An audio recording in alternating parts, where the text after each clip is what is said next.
The 31st of July out here, the barn. Yesterday I kind of got that engine running that I want to put in this. So I need to address some transmission issues. And I've got it way up on blocks here. I'm going to have to pull this transmission out. When I drove it when I first got it, I noticed the clutch was pretty hard to push. And what I found is that underneath here, there's a couple clamps there. I guess you can see them pretty much in the center. Those are holding the clutch cable tube down to the torsion housing there.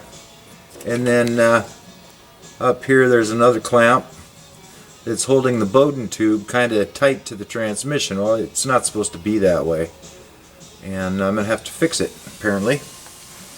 I don't want to have a really tight pushing clutch. And you can see it's, you know, it's kind of wet on the bottom. The little rubber boots on the axles are pretty rotten.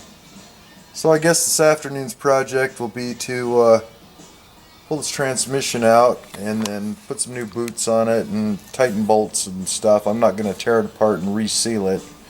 The front shift seal is not leaking. I may look at it while I got it apart. And the rear seal up here is not leaking, so I'll pull it out of here. Kind of hate to do that after I did all that brake work. I got to undo my brake lines and my parking brake cables and all the rest of that stuff, but that's what I'm going to have to do. Well, the first thing you got to do is get the drum and everything off, and then I was able to get my parking brake cable here loose by just kind of twisting it up with a screwdriver and prying in between the parking brake arm, and I was able to get enough slack to get it off of there, so now I can pull them out of there. That's a good thing. I don't have to take this whole brake assembly apart. And then back in here, I'm going to go ahead and take it apart right here and leave the rubber line attached to the frame of the car, and then this brake line will come with the transmission on the way out. And I'll once I take it apart here, I'll go ahead and put a plug in the rubber line on the car end. Then it's a matter of just taking the mounting bolts and the clutch cable loose. There's two big ones in the back here, mounting bolts. One on each side down there, and then up front there are a couple bolts. I don't know whether I'm going to bring them out with it or leave them out on the car. And then the wing nut right here, and a couple wires on the starter. Out here we have 4 on the spring plate and the lower shock bolt. So hopefully, I don't know, 10-15 minutes, this thing ought to be out of here and I can figure out what I'm going to do. Okay, probably 10 minutes of wrenching, hour and a half, 2 hours phone calls and company. But I've got this thing loose and everything's, you know, disconnected, ready to come out. Some different bolts than belonged in here were used. The big bolt here was actually out of Super Beetle, I think. It was a 20 millimeter. I don't own a 20 millimeter socket, but fortunately I had a wrench, so I was able to get it off with a wrench. This one here was correct, 27 millimeter. So anyway, I'll put back the right stuff when I'm done. But it's ready to come out of here. I got it on the jack and it's, you know, it's loose. So I got to get one parking brake cable pulled out. I got the other side out. Theoretically, it should pull right out of here. So that's what I'm going to try. Hopefully I can keep it balanced while it comes back and I don't drop it on the floor. But we're going to have to wait and see about that. Okay, there's one spring plate, there's the other one, so we're completely free now. So we'll just pull it out a little bit, make sure I'm clear on the nose, which I am. I'll go ahead and, what do we got hung up? Oh, here we go, the old choke cable. So, get my electric cord out of the way, and I'll just set her down on the floor here. Gently, gently. Alrighty then. So here's this guy back out of my way, and while it's out I'm going to put new boots on it. These guys are leaking both sides. I may change starter out of it and keep this automatic starter. They also have a solenoid here, like an old Ford solenoid or whatever, to, you know, they think the voltage drop to this solenoid through the key switch and blah blah blah. One thing about these old 6 volts is they were running on 6 volt, so most of the wiring in these is actually heavier gauge than the later model 12 volt stuff. So you don't actually get as much of a voltage drop. Basically it's usually just connections and things that need to be cleaned up. But you can run 12 volt on these things all day long. The wires are actually a little bit heavier gauge. A lot of them are. So unless your starter solenoid is actually what's bad, you shouldn't need to use a external type starter relay, which there is one in here. I'm taking it out of there. I don't think it's needed. But anyway, so here's what we got. I'll go ahead and tighten all the bolts up all the way around. This guy up here is not leaking. Doesn't appear to be. So I'll leave it alone. This one back here is not leaking. I'll leave it alone. There's almost no backlash here. A lot of times, you know, you can turn them quite a ways. There's a lot of ring and pinion backlash. There's not much here. Feels good. So I'm going to run this transmission. I'm just going to tighten nuts and bolts and all that kind of crap. Put it back. But I have to get in here and fix this tube. So I guess I'll show that. Before I get dirty again, I figured I'd show what I'm working on. This tube, that's the clutch cable tube, runs front to back in the car, and it's tack welded here and there along the frame.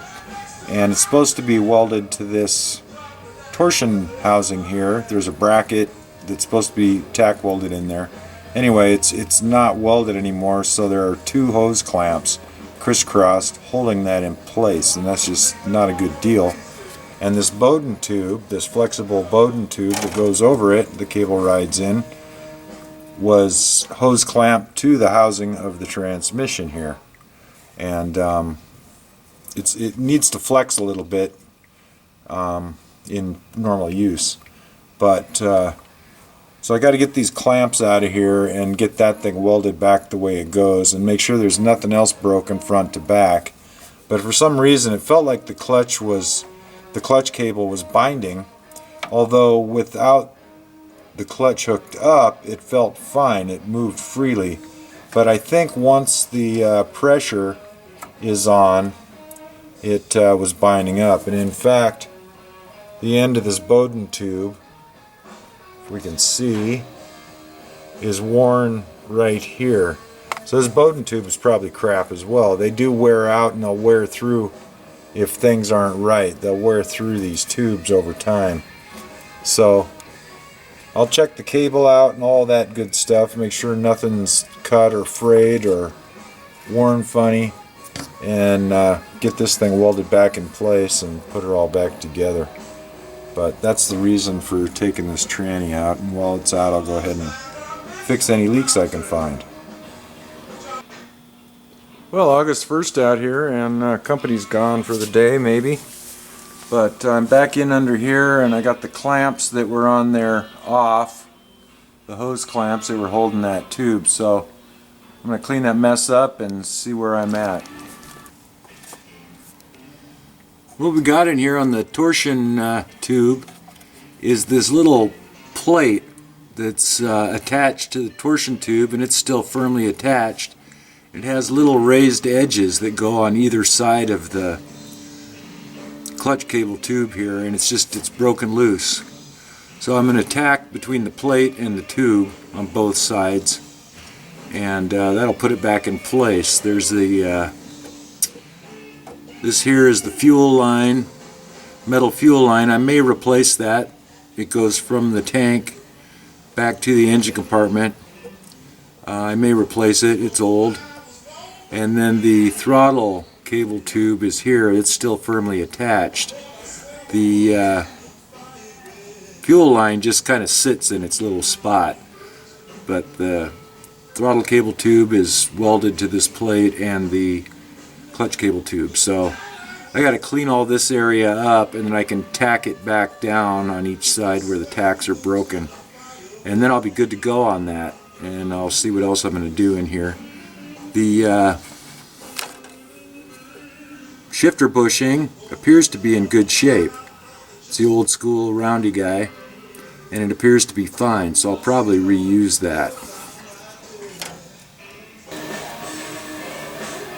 Okay, there on the right you can see where it used to be tack welded, right up on top there on the right side, that shiny thing. So I got to replace that tack weld, and I may put one on the other side of the tube as well. It's all cleaned up in there now, so should be fairly easy if I can fit the tip of my MIG in there. We'll give it a shot. I've got a tack on the left side there, back where the bracket comes up alongside the tube, and then on the right down there low I put another tack just off the front edge of that bracket up to the tube. So as long as I didn't weld that cable to the inside of that housing, I should be in good shape. But I just tacked, I didn't really weld, so I think I'm good. I didn't blow through that tube. Well, while I got this tip down here towards the nose to make sure that seal down here in the end of the shift shaft doesn't leak, I'm going to go ahead and I just cleaned up, and I'm going to throw a couple of tacks right here on each side of the throw bearing arms.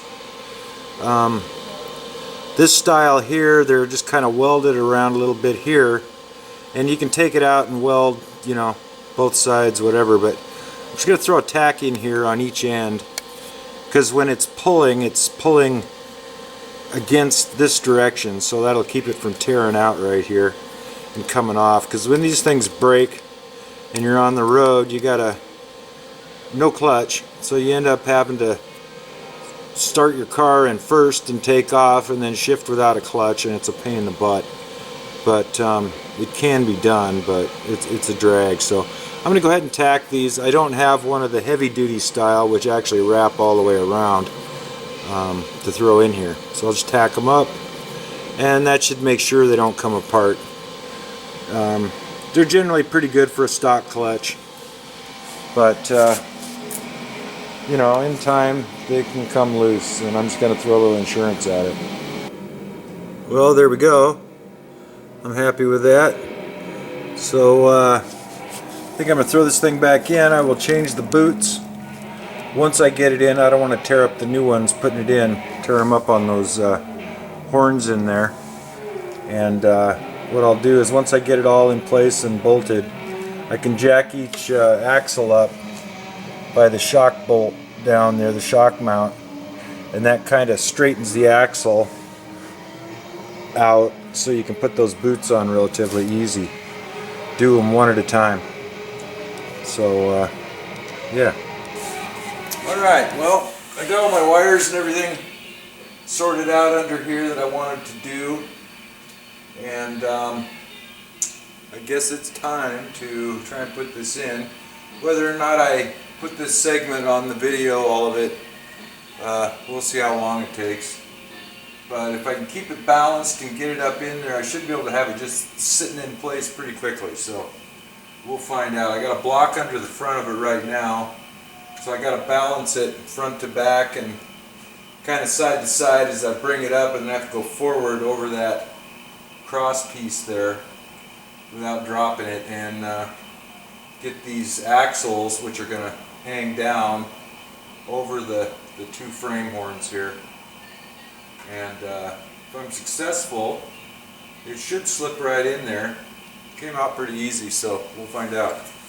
Okay, I got the shift rod up over the top of that, so I'm going to go in a little further and try to maneuver into position as I go. Now I gotta come back. There we go. Going a little straight. There we go. Alright, so I'm pretty well centered.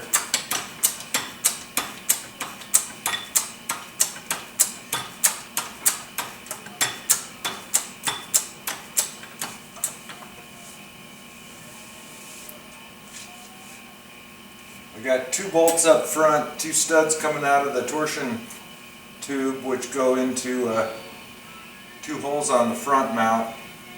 This rear here I'll just have to sort out when I get there. Okay, now these axles have hung down and they're hanging on the frame horn, so I gotta go up above that. There we go. Straight on in. Okay, now the reduction gears are hanging up on the spring plates. So how far? I gotta go forward another 5 or 6 inches and kind of down at the same time. So I'm going to have to get the spring plates inside of the reduction gears because they don't pull back far enough.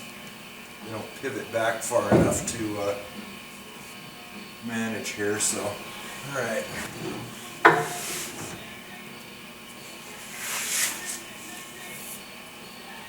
Yeah, but these reduction gears, I don't have enough room to go up high enough to clear them before I get it in. So now let's keep trying. So that's 2 tries, 2 strikes, but I kind of have a plan here. I think I can shove a pin through that bottom bolt hole and on the spring plate and hold that shock mount in place and then go back to the other side.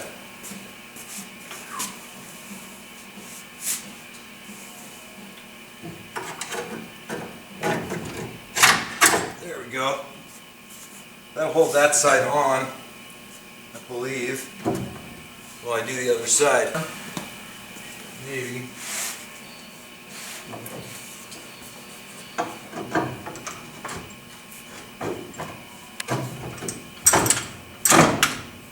There we go. All right. So, if I can get a pin to hold that one, we've at least got the spring plates. I guess we can look.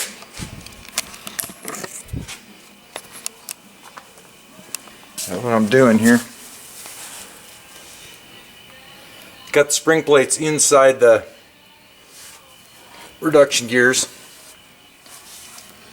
So, got to hold this side over here now and then work the center part of the transmission into place. And then spring plates, kind of a pain because they don't there's a lot of flex on them to bolt up to those reduction gears, but it's kind of a 1 bolt at a time deal. Down on the, there we go, back up.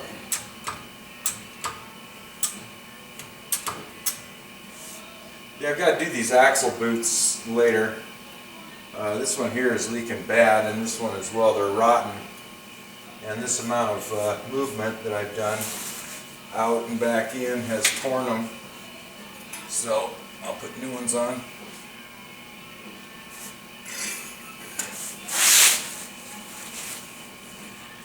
Nothing worse than laying in gear oil. That's for sure.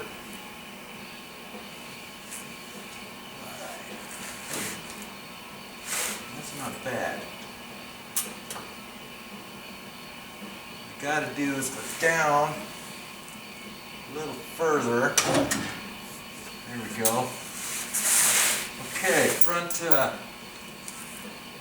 studs are coming through its mount.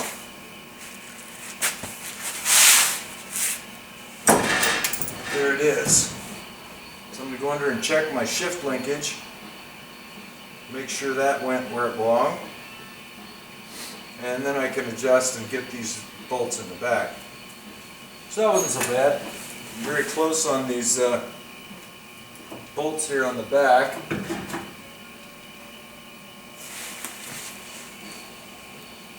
Pretty healthy. They have a big wavy washer on them as well. They're 27 millimeter. Unless, like when I took it apart, somebody had put a Super Beetle one in on one side, and then that's a 20 millimeter. And unfortunately, I don't own a 20 millimeter socket, so I had to use a wrench on it, but I eventually got it out of there.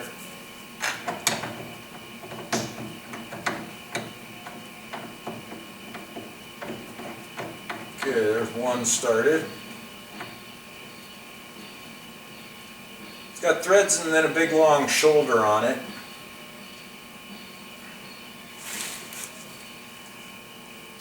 And then I gotta go up a little bit to get the other side. There it is. And this one here is the correct one. I dug it out of one of my cans. As I saved everything. So I'll rattle these in good and tight. I don't know what the torque spec is on them. Darn tight. So I'll put them in darn tight. I've got my nuts and washers for the front mount. So I'm going to go ahead and take the grub screw along that goes in the shift linkage. And then you can see the hole in it. Basically, you pass a little piece of mechanics wire through that and back around the shaft, so this won't back out.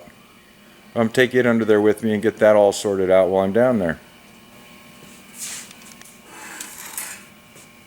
Well, it's getting late. I got the transmission in and tight. I have not done the reduction gears to the spring plates yet, but you know, I had to scrounge around to find a new little ground strap. This one's just toast. And a few other things, but yeah, the transmission itself is in and tight. So it's just the reduction gears, brake lines, Bowden tube, clutch cable, and yeah, I could plug the engine in and run it at that point. However, I think I'm going to fix my battery tray and this chunk of sheet metal before I go ahead and put the engine in. So anyway, so now I have a new little focus, which is this chunk of sheet metal right inside here, and this battery tray area which needs to be fixed. So that'll probably be the next step. And I still have to tear all the tin off that engine and seal it all up real well and retorque heads and stuff. But I'm going to call this little episode done for today. That way I can put some kind of video up that may not be, you know, an epic production, but anyway, thanks for watching.